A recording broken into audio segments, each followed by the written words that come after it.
What's up, guys? It is Rob from Movie Review Time, and I'm back with another video. Here I am chilling in my room right now. You guys may notice something different with the lighting. I don't know if it picks up that well on camera. Have a new light kit on the fan up there. Makes the room a lot brighter. I had this light kit laying around for years, and I'm like, you know what? One of these days I'm going to put that up there. And finally, I did, after years and years. And let me tell you, this room is bright enough to actually vacuum without having to use a flashlight.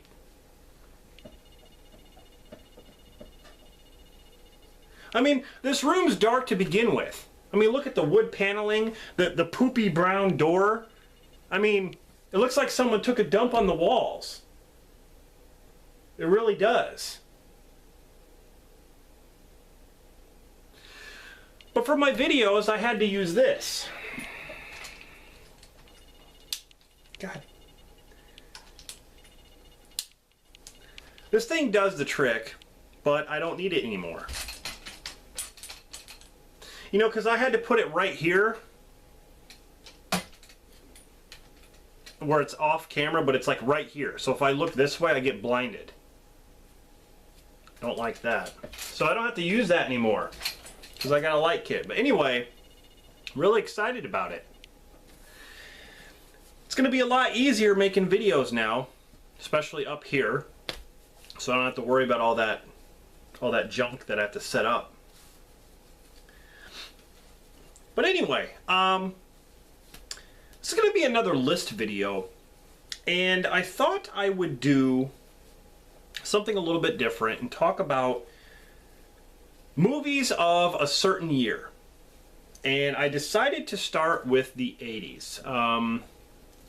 Today's video is going to be my favorite films of 1980. Now, I'm not going to talk about films from 1980 to 89. I'm going to talk about that certain year, 1980.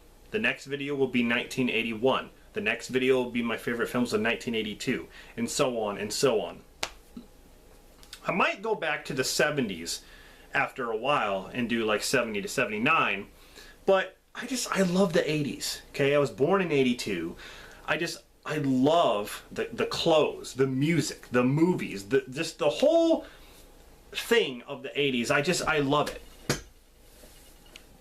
The whole era. So I thought, you know, it's fitting. Let's just start with 1980 and just go on.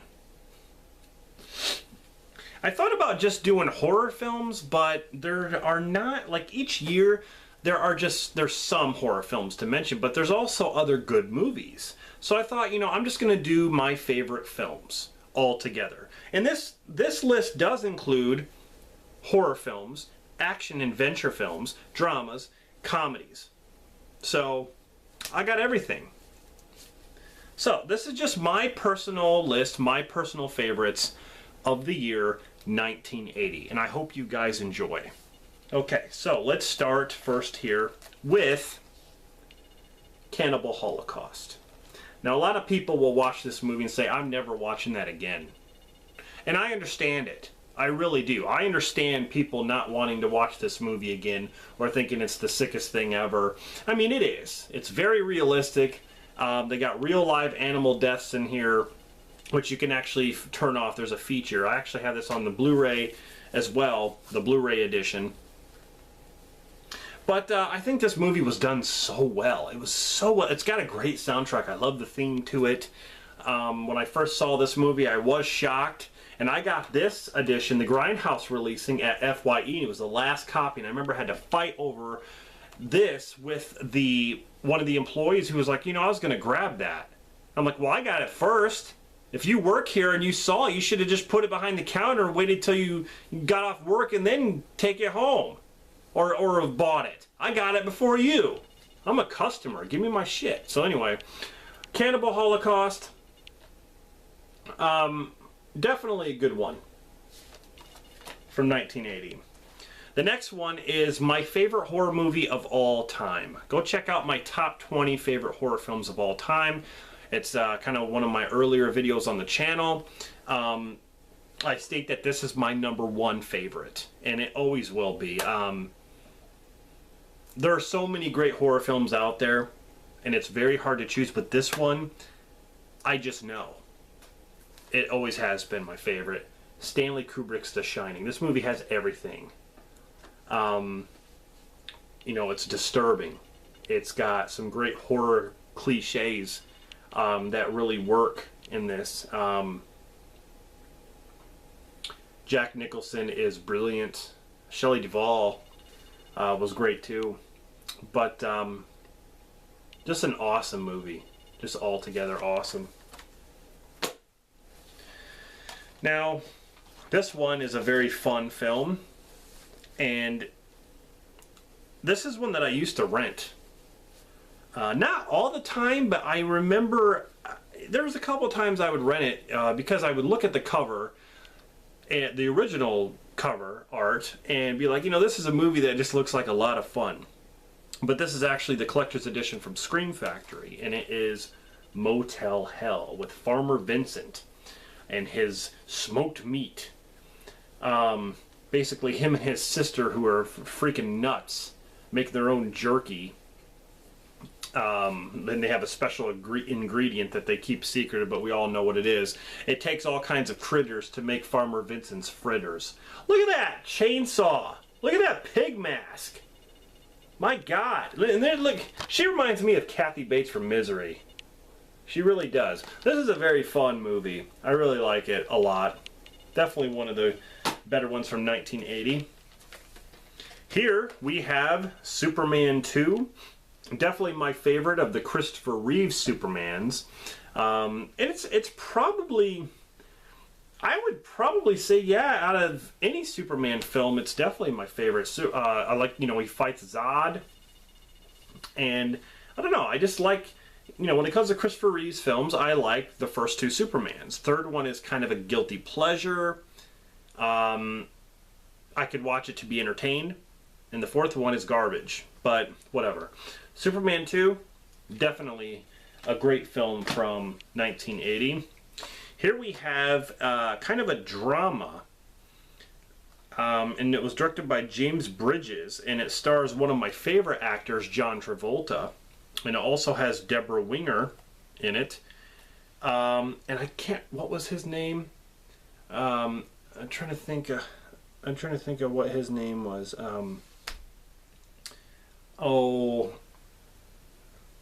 Scott Glenn. Scott Glenn. This is the movie that I first saw Scott Glenn in. I mean, I think he's in Backdraft, but this one, this was the very first movie I saw him in, and he plays a villain, of course, and it is Urban Cowboy. Basically, John Travolta goes to this, you know, he's in Texas, and I think he goes to Houston or something. He goes to this to live with his Uncle Bob because he wants to work. He wants to make something of himself, and he goes to the, you know, to work at this plant where his Uncle Bob works. And he goes to this cowboy place named Gillies, which is, I think, is real down in Texas. I've never been to Texas, but from what I understand, it's real. He meets this girl, Deborah Winger, and they get married, and then they start arguing, and like, then Scott Glenn gets in the picture, and then John Travolta gets jealous of this guy and they fight a lot. It's a good movie. Like, honestly, I grew up with this film, and my parents like this film a lot, but this is actually one of the movies that I got familiar with John Travolta, other than movies like, like Grease. This is actually one of the first ones that I got familiar with him, so. The next movie, the movie that I'm going to mention needs no introduction, and that is Friday the 13th. This is the one that started it all. And, I've always explained that in this movie, I love the way the kills are kept secret.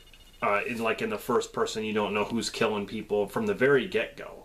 When the couple's upstairs fooling around, he's like, oh, we were just fooling around, we weren't doing nothing.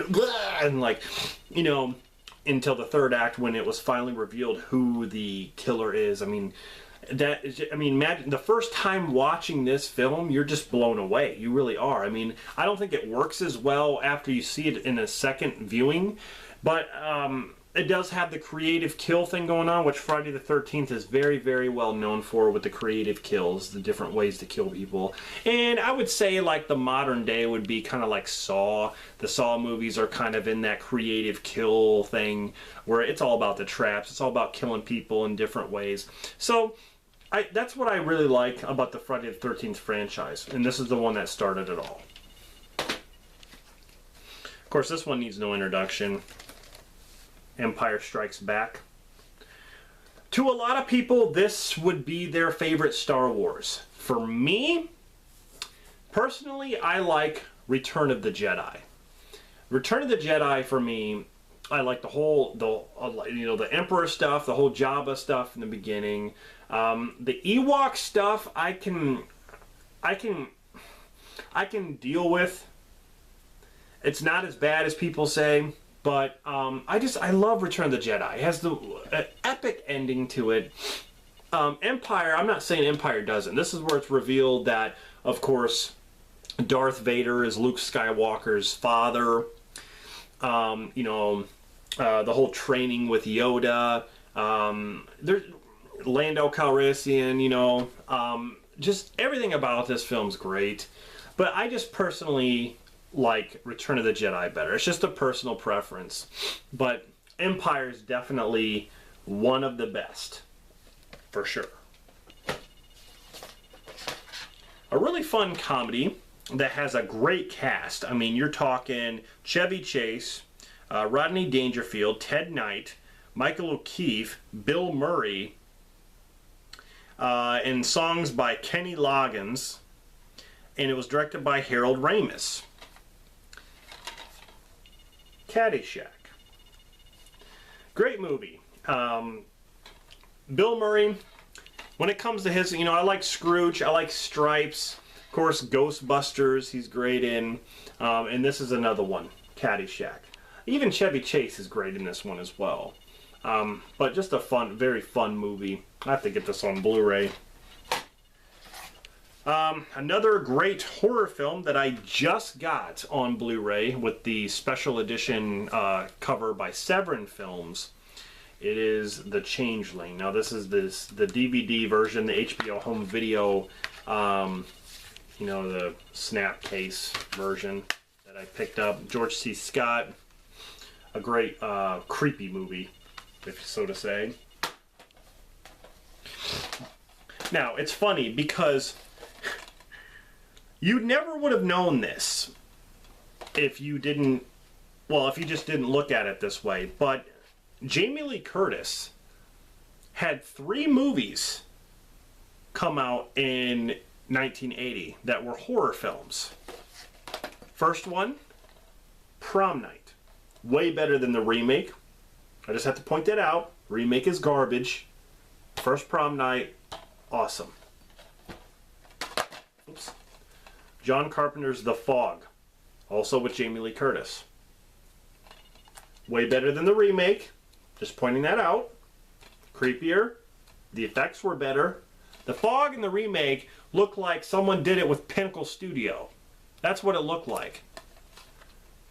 This is the best one. Last, Terror Train. This is an underrated film. No one ever really talks about this when they talk about horror films with Jamie Lee Curtis, okay? It's either they talk about Prom Night, or they talk about Halloween, or they talk about The Fog. Terror Train kind of gets swept under a rug a little bit. Directed by Roger Spottiswoode. I don't know who that is. I don't know what else he's done. But it's got Ben Johnson in it. So here we have 3 films, and this one, what's weird about this collection, I got this collection includes Prom Night 2, Hello Mary Lou, and Prom Night 4, Deliver Us from Evil, which is odd. I can't believe it includes those. I thought this was just one movie. I guess I have 2 other movies in this collection. I should have looked at his collection. 3 movies with Jamie Lee Curtis in it. horror films that came out in 1980. Anyway, I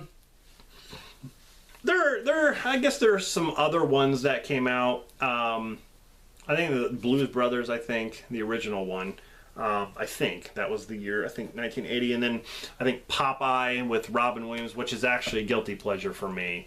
I had a lot of fun with that movie. Shelley Duvall is also in the movie, and she even did, you know, The Shining, which came out in 1980. So those are some of the films that I really enjoy. And you know, I could watch over and over again movies that are just my favorites of the year 1980. So yeah, I'm having fun with this. I think I'm going to be doing some of these videos every now and then. You know, the next one, of course, is going to be my favorite films of 1981. So let me know down in the comments what some of your favorite films of the year 1980. Like, what are some of your favorite films? List them in the comments or make a video response if you want to of your favorite films from 1980. I'd really love to hear some of the ones you have to say. And as always, thank you very much for subscribing, for sticking with me, for the nice comments, and you know, for all the people that I met. Just I really am blessed to meet every single one of you. I know I say that all the time, but it's true. Like, I just can't. I'm very humbled to know that there are people out there who like to watch my content, and I can relate to them and talk to them, and we can talk about movies and different things. It's just, it's great, man. It's the internet. The internet. Who would have thought that we could all connect together on the internet? Who would have thought? It's amazing. Anyway, thank you for watching this video. Stay tuned for more. And this is Rob signing off. I'll see you guys in the next one. Bright.